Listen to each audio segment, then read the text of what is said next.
Ada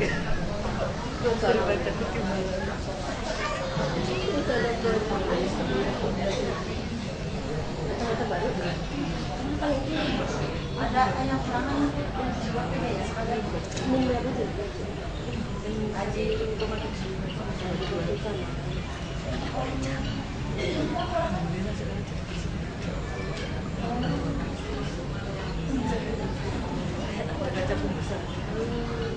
biasa dari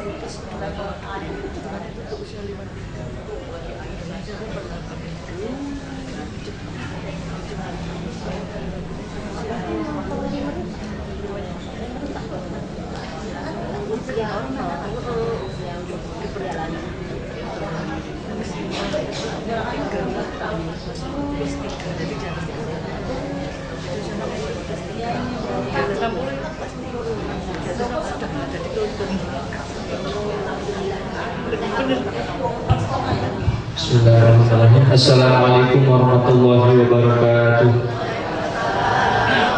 Alhamdulillahirabbil alamin wassalatu wassalamu ala asyrofil anbiya'i wal mursalin sayyidina Muhammadin wa ala alihi wa sahbihi ajma'in amma ba'du.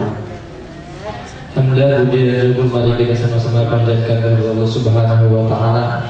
Salawat serta salam semoga senantiasa tercurahkan kepada junjungan alam habibana wa nabiyana karim Muhammad sallallahu alaihi wasallam.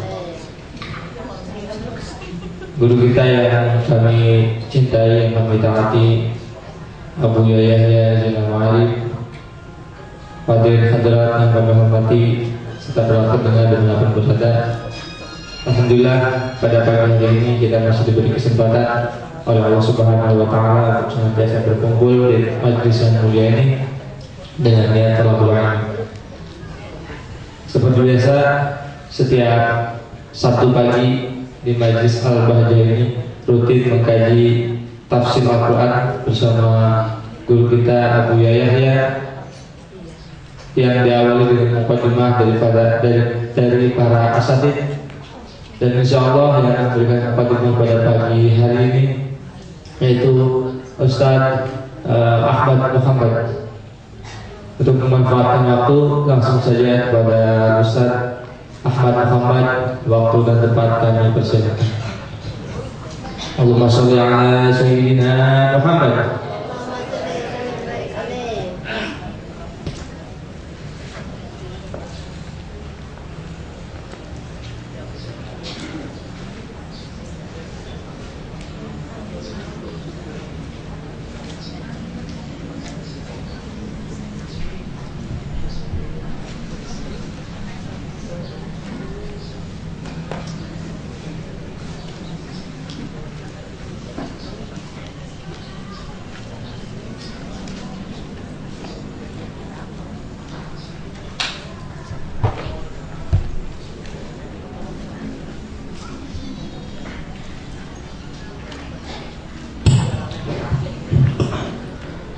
Assalamualaikum warahmatullahi wabarakatuh.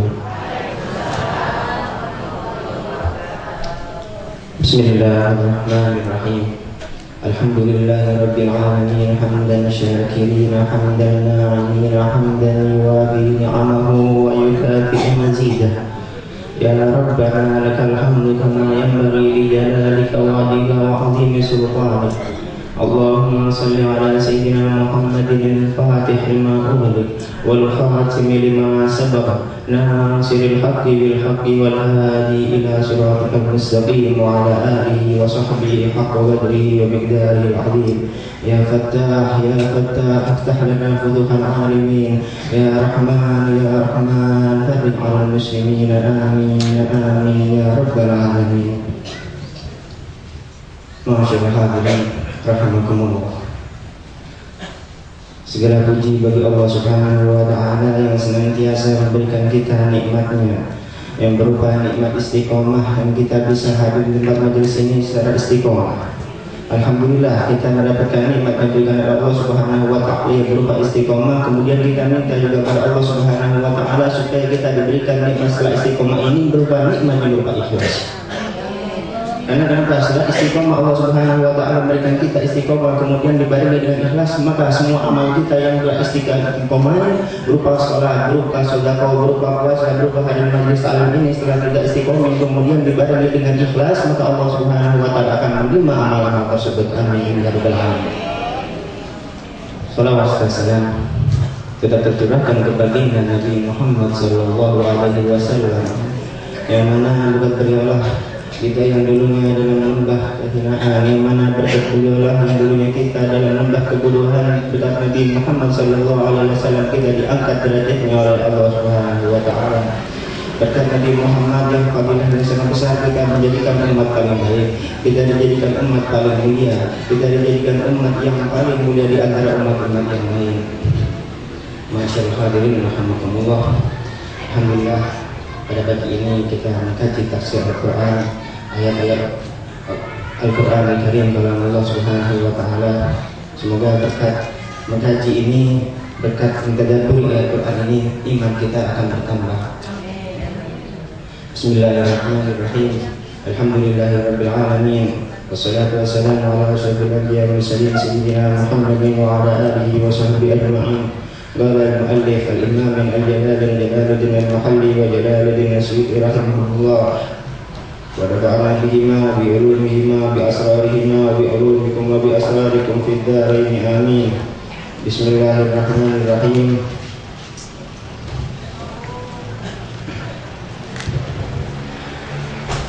قل إن كنتم تحبون الله فاتبعوني يحببكم الله ويغفر لكم ذنوبكم والله غفور رحيم. قل أطيعوا الله والرسول فإن تولوا فإن الله لا يحب الكافرين. قل لهم يا محمد إن كنتم تحبون الله فاتبعوني يحببكم الله، بمعنى أنه يثيبكم ويغفر لكم ذنوبكم والله غفور لمن اتبعني ما سلف منه من قبل ذلك رحيم به. قل لهم أطيعوا الله والرسول فيما يأمركم به من التوحيد، فإن تولوا أعرضوا عن الطاعة فإن الله لا يحب الكافرين. فيه إقامة الله المقام المؤمر أي لا يحبه بمعنى أنه يعاقبهم. Ayat ini yang artinya kul katakan ya Muhammad, kul katakan ya Muhammad, in kuntum tuhibbunallaha, wahai umat Nabi Muhammad, seandainya kalian cinta pada Allah Subhanahu wa taala, fattabi'uni, maka ikutilah aku, maka ikutilah Nabi Muhammad sallallahu alaihi wasallam. Yuhibbukumullah, maka Allah Subhanahu wa taala akan mencintai kalian. Ayat ini turun ketika golongan kafir Quraisy, mereka itu berkata pada Nabi Muhammad sallallahu alaihi wasallam, "La na'budul asnam illa hubban lillah liyuqarribuna ilaihi." Ketika mereka diajak masuk Islam oleh Nabi Muhammad sallallahu alaihi wasallam, mereka berkata, kami tidak menyembah berhala ini, kami tidak menyembah patung ini kecuali hanya untuk mendekatkan diri pada Allah dan kecuali cinta pada Allah Subhanahu wa taala.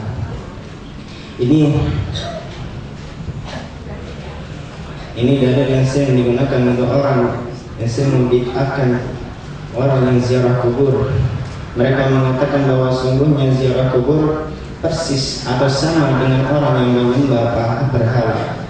Padahal seandainya orang yang ziarah kubur tersebut datang ke kuburan, pasti niatnya atau keyakinannya dia bukan menyembah kuburan, akan tapi dia ingin mendoakan orang yang ada di kubur tersebut. Semua di antara kita yang sering ziarah kubur, semua di antara kita yang sering ziarah kubur orang tua, kubur wali, pasti niat kita bukan menyembah kubur, akan tapi niat kita adalah mendoakan orang dari kubur tersebut.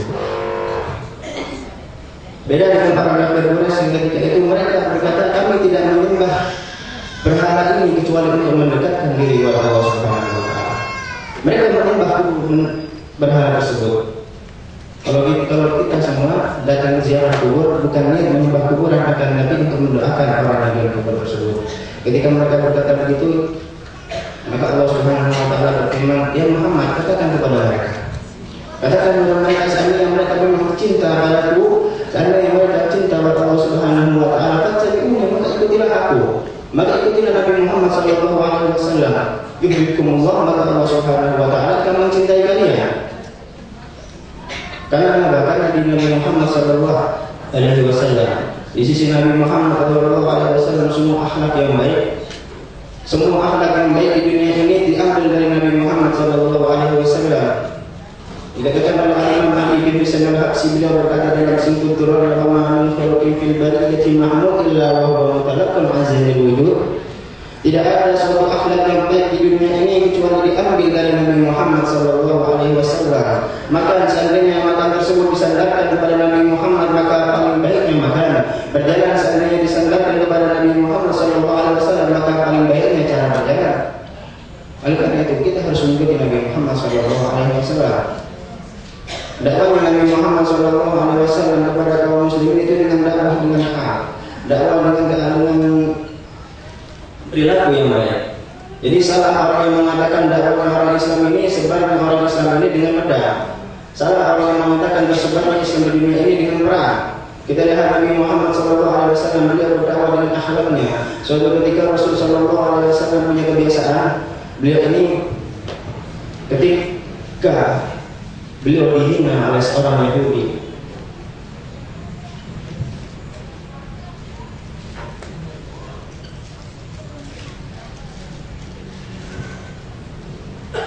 suatu ketika Rasul Shallallahu Alaihi Wasallam dihina oleh seorang Yahudi. Setiap hari beliau dihina, setiap hari beliau dihina. Orang Yahudi tersebut katanya melengkung, matanya buta. Tapi ketika selesai menghina Nabi Shallallahu Alaihi Wasallam, Nabi mendatanginya. Kemudian Nabi membawakan sebuah roti di dalam mangkuk, kemudian roti tersebut dituangi air, kemudian roti tersebut diaduk sampai menjadi bubur, kemudian disuapkan ke seorang Yahudi tersebut. Akhlak Nabi Muhammad Shallallahu Alaihi Wasallam. Setiap hari begitu. Setelah Nabi itu coba mengenal Nabi Muhammad mengasihi yang makan. Setelah dia mengucapkan Nabi Muhammad mengasihi makan. Ketika Nabi meninggal pindah ke Rafiqul A'la, maka Sayyidina Abu Bakar As-Siddiq menjadi khalifah. Beliau bertanya pada Sayyidina Aisyah ketika itu ada anak yang Sayyidina Abu Bakar As-Siddiq. Beliau bertanya, wahai anakku, wahai putriku, apakah ada amalan Nabi yang belum pernah kau lakukan? Maka kata Sayyidina Aisyah, wahai ayahku, ketahuilah, Nabi punya kebiasaan ketika beliau dihina, ketika beliau dicaci oleh seorang Yahudi di sana, yang Yahudi tersebut buta, dia tidak bisa berjalan, beliau setelah dicaci, beliau kasih makan Yahudi tersebut, beliau kasih roti Yahudi tersebut.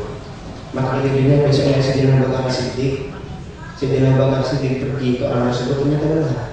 Setiap hari Yahudi tersebut mencaci Nabi. Maka ketika juga Sayyidina Abu Bakar Siddiq ingin melakukan seperti apa yang dilakukan oleh Nabi Muhammad.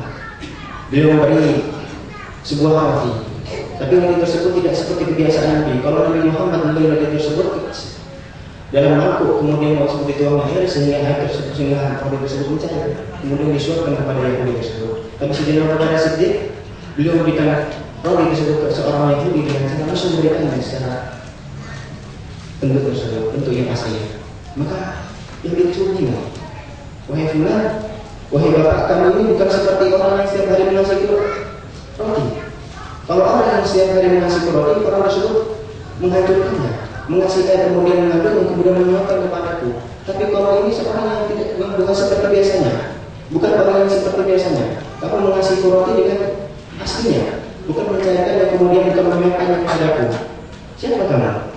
Maka Sayyidina Siddiq berkata, aku Abu Bakar As-Siddiq. Mana orang asing yang roti tersebut? Beliau adalah Rasulullah. Beliau telah meninggal. Maka kita juga Yahudi tersebut yang sering menghina Nabi, sering mencaci Nabi, langsung masuk Islam ketika itu. Ini memberikan bahwasanya dakwah Nabi Muhammad SAW dengan akhlak bukan dengan pedang seperti yang dikatakan oleh Rasulullah. Oleh karena itu mungkin demikian dalam akhir. Seandainya memang kita cinta pada Allah Subhanahu Wa Taala, jangan yang menuju kita kepada Allah Subhanahu Wa Taala, jangan yang bisa mendekatkan kita kepada Allah Subhanahu Wa Taala, jalan dengan jalan Nabi Muhammad SAW, jalan di jalan Nabi Muhammad SAW. Demikian dalam akhir perhatiannya bagi mereka. Wassalamualaikum warahmatullahi wabarakatuh.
والصلاة والسلام على أسعد الخلق وسيد المرسلين سيدنا ومولانا محمد صلى الله عليه وسلم وعلى آله وصحبه ومن سار على نهجه واهتدى بهديه إلى يوم الدين، أما بعد. Bismillahirrahmanirrahim. Beliau syahadat membuka tausiah dengan menyebut Allah Subhanahu wa taala, kemudian bersyukur pada Allah Subhanahu wa taala, kemudian mengucapkan shalawat serta salam kepada paling baiknya makhluk adalah baginda Nabi Muhammad sallallahu alaihi wasallam, kemudian bersama orang-orang yang berjalan di jalan Nabi Muhammad sallallahu alaihi wasallam, beliau adalah para sahabat dan tabi'in hingga nanti di hari kiamat. اليوم بمشيئة الله تعالى نتكلم عن حديث من أحاديث النبي صلى الله عليه وسلم، والتي سنعرف من خلالها كيف يربي المؤمن نفسه على مائدة الإيمان،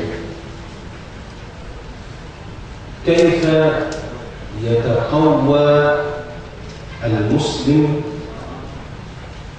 أمام الفتن ليخرج من الفتنة قويا شديدا قلبه أبيض نظيف. هذا الحديث الجامع يرويه لنا الإمام مسلم في صحيحه، يقول: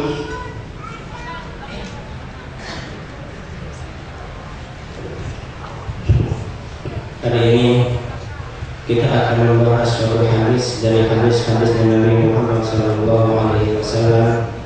yang mana dalam hadis tersebut akan membahas bagaimana seorang muslim bisa keluar dari fitnah-fitnah zaman ini dalam keadaan kuat, keluar dari fitnah-fitnah zaman ini dengan kuat, bukan dengan lemah, akan tapi hatinya bersih, hatinya tidak ada rasa sombong. Kemudian hadis ini yang diriwayatkan oleh Imam Muslim, Nabi Muhammad SAW bersabda,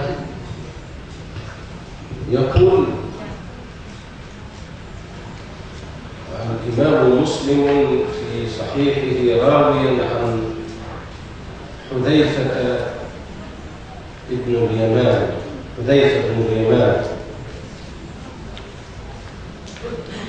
يقول: كنا جلوسا، يعني كنا نجلس عند عمر رضي الله عنه. كان من طبيعة سيدنا عمر أنه يحب أن يجمع في مجلسه العلماء من صحابة رسول الله صلى الله عليه وسلم، ذلك لحكمة، وهي أن العلماء سيعينوه على معرفة الخير فيلزمه، ويبصروه بالشر فيبتعد عنه. وهذا الذي يجب على الحكام والرؤساء أن يفعلوه. فكل رجل يتولى أمر المسلمين ينبغي أن يجمع من حوله العلماء ليبصروه بالخير فيتبعه، ويحذروه من الشر فينتهي عنه. وهكذا كان عمر رضي الله عنه. Imam Muslim meriwayatkan dalam kitab sahihnya di sahabat Hudzaifah bin Yaman. Sahabat Hudzaifah bin Yaman berkata, "Kunna bi Rasulullah Umar kita kebiasaan Sayyidina Umar itu beliau sering mengumpulkan para ulama. Para alim ulama beliau kumpulkan untuk bermusyawarah, untuk membantunya. Seandainya ada sesuatu yang baik, beliau akan kerjakan. Seandainya ada sesuatu yang jelek, beliau akan menjauhnya. Oleh karena itu, Syekh Murad menganjurkan untuk setiap orang yang mengurusi perkara orang muslim, baik orang tersebut adalah pegawai sipil, harus mengumpulkan atau sering mengumpulkan orang ulama untuk menunjukkan hal ini baik supaya dia lakukan atau hal ini jelek supaya dia tidak kerjakan. يقول حذيفة رضي الله عنه: كنا عند عمر أي عمر بن الخطاب رضي الله عنه فقال عمر: أيكم سمع رسول الله صلى الله عليه وسلم يذكر الفتن؟ أيكم سمع رسول الله صلى الله عليه وسلم يذكر الفتن؟ فقال قوم: سمعناه. فقال قوم: سمعناه، يعني سمعنا النبي صلى الله عليه وسلم يذكر الفتن. فقال عمر رضي الله عنه: لعلكم تعنون فتنة الرجل في أهله وجاره. يعني سألهم عمر رضي الله عنه: هل تقصدون أنكم سمعتم من رسول الله صلى الله عليه وسلم أحاديث في فتنة الرجل التي تكون في أهله وفي جاره؟ قالوا: نعم. قال: تلك تكفرها الصلاة، يعني هذه الفتن تكفرها الصلاة والصيام والصدقة. تلك تكفرها الصلاة والصيام والصدقة. Berkata Sayyidina Hudzaifah radhiyallahu anhu, kita sering duduk dengan Sayyidina Umar untuk bermusyawarah. Kemudian Sayyidina Umar berkata, beliau bertanya kepada para sahabat, "Ayyukum sami'a Rasulullah yadhkuru kita?" Apakah kalian pernah mendengar Rasulullah SAW menyebutkan fitnah-fitnah di dunia? Maka mereka berkata, "Iya Sayyidina Umar, kami pernah mendengar Nabi Muhammad SAW menyebutkan fitnah-fitnah di dunia akhir." Maka Sayyidina Umar berkata, "Mungkin yang kalian dengar tersebut fitnah seorang kepada tetangganya, fitnah seseorang pada tetangganya." Maka mereka berkata, "Iya wahai Sayyidina Umar." Maka Sayyidina Umar berkata, hal tersebut akan bisa menghapus dosa adalah dengan cara dengan sholat dan puasa dan sedekah.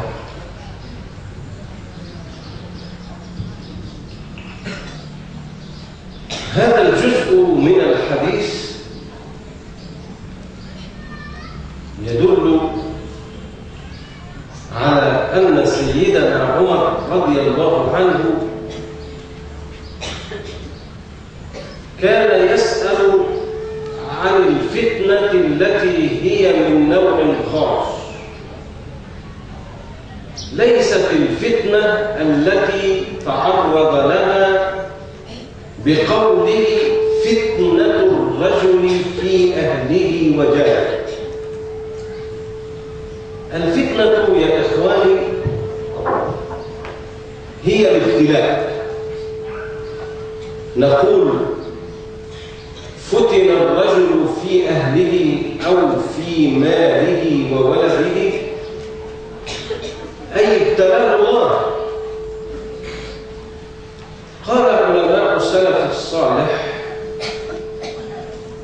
إنها الانتقال من الحال الحسنة إلى الحال السيئة. الانتقال من الحال الحسنة إلى الحال السيئة. وقد تظن أنت بعقلك القاصر أنك في حال حسنة، ولكن الحقيقة أنك في حال سيئة. مثلا يقول القرآن الكريم: اعلموا أنما أموالكم وأولادكم فتنة. الإنسان عندما يرزق بالولد يفرح له ولد، وعندما يرزق بالمال يفرح ويظن أنه في حالة حسنة، بل ينبغي عليه أن يحذر، يعني يأخذ حذره ويعلم أن الحالة التي هو فيها ويظن أنها حال سيئة حال حسنة ربما تكون حالا سيئة. الولد الذي رزقك الله عز وجل يمكن أن يشغلك عن الصلاة، يمكن أن يشغلك عن الطاعة، ممكن أن يشغلك عن الذهاب إلى المساجد والجماعات، حضور صلاة الجماعة. هذا الولد.